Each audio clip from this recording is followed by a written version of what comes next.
Alrighty. This is going to be the second part of the bag video for the pieces I made with the pockets in them. I'm going to tell you the pieces we need for the outside of the bag, and I'm going to help you show you how to put that together, and then we'll have a nice pretty little tote bag when we're done. So I'm using cotton fabric. This is not the stretchy stuff. This is the 100% cotton. I purchased this at Joann Fabrics. I just want to say that I love Joann's Fabrics. We do not have one in our town. I have to drive about 35 miles to go to Joann's, and I don't get to go very often, but Twisty loves London. Anything to do with London, the UK, any of that, she is absolutely smitten with it.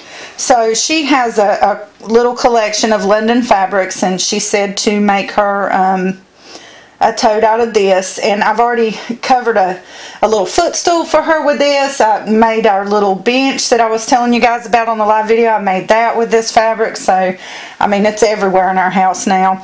So what we need first is we need 2 pieces of this fabric that are, here come the measurements, you ready? 16 by 18.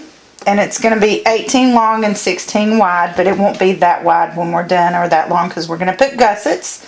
And then we need 2 pieces of fusible interfacing, and my go-to interfacing that I always use, it works really well for bags for me, is the Pelon number 809 Decor Bond. And then next I have these bands that are going to hold the straps into the bag, and these are they measure 3 inches by 16 inches. They're the width of the bag, and they're 3 inches wide. They're okay. And I'm going to use this, can't even think of what you call it. By the time I do the video, I will have a link in the description box to the company that I got this from.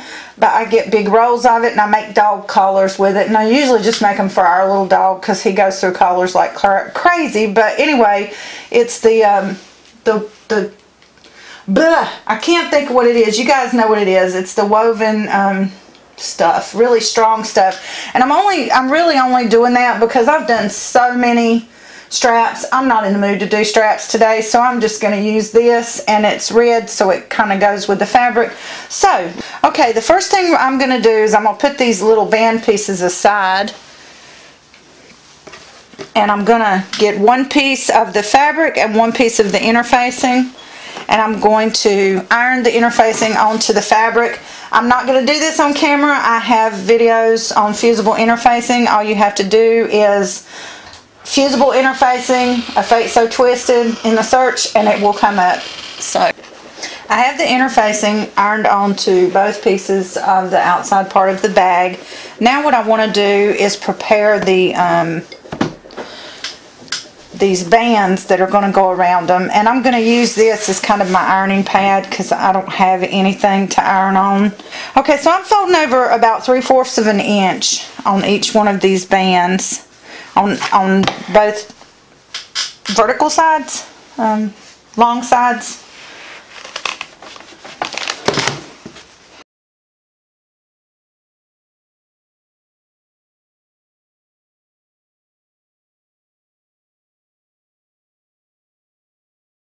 We press down the long sides of these bands, and we're going to set them aside.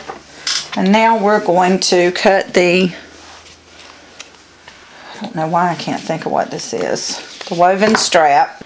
So we just want to make sure we have enough to tote it and enough to attach it to the bag. And it's going to be down a little it's not going to be right on the top edge, so we have to make sure we have enough that, alright, 20 inches. That's what we're going to cut the straps, 20 inches.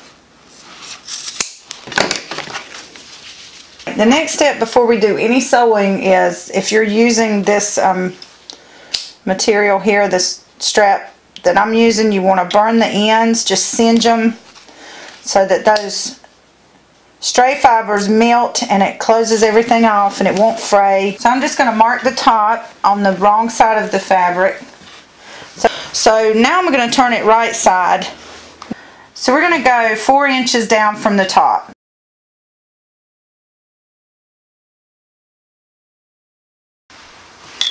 Now that we've got that mark, we're going to fold it in half. You have to do this on the right side, so it's probably a good idea to have some chalk. And see, I can see the crease where I folded it in half, so I'm just going to make a chalk line. And from that line, I'm going to measure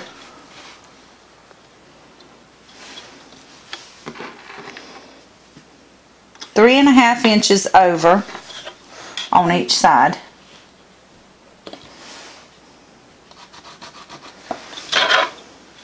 That's going to be where our straps are going to go, and they're going to go down here. So we're going to make a mark where we want each strap to go. You want to just pin it on just for placement. We are not going to be able to sew with these pins on. And what I'm going to do is take this over to the machine, and right along the bottom edge, about 1 inch in, I'm going to make a box. I'm going to sew a box onto it with an X in it to hold that strap in there really well.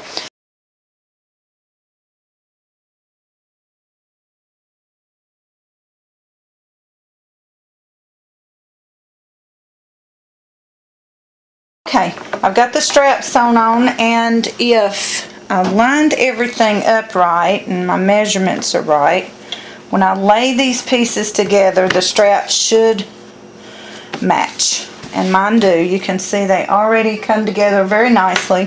So the next step is we're going to put these bands on to cover this strap up so it looks a little prettier.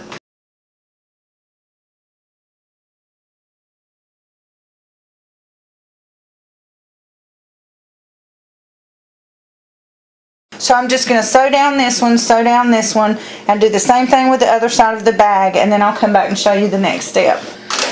Okay, I've got the band sewn on both outside pieces of the bag. Now what we want to do is start constructing our bag.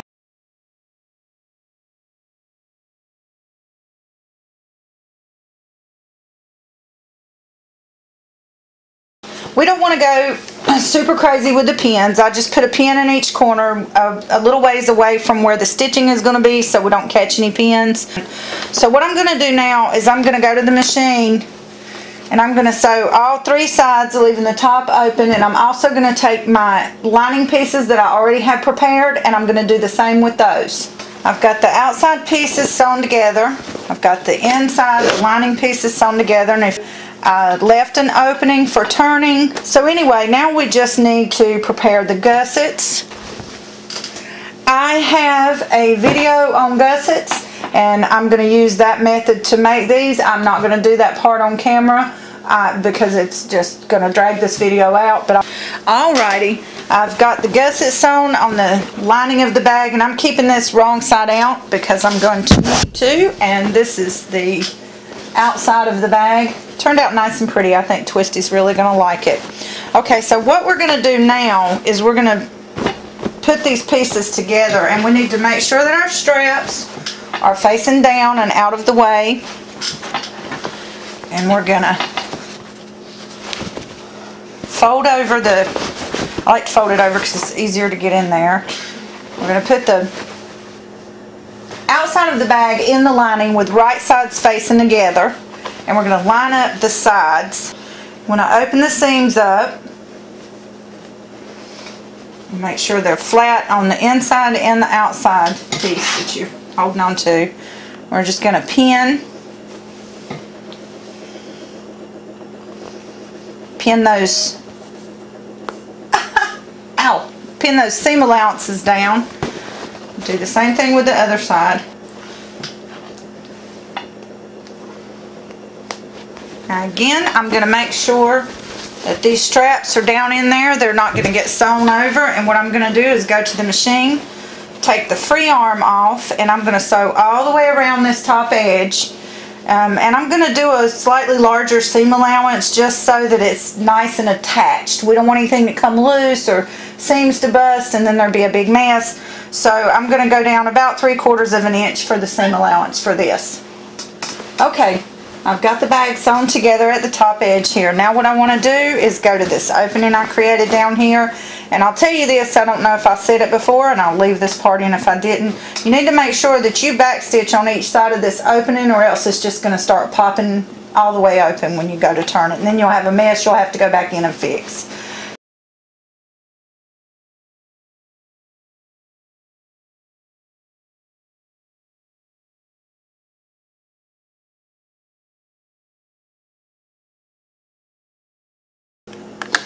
Alrighty, y'all, here you have it, our little London tote.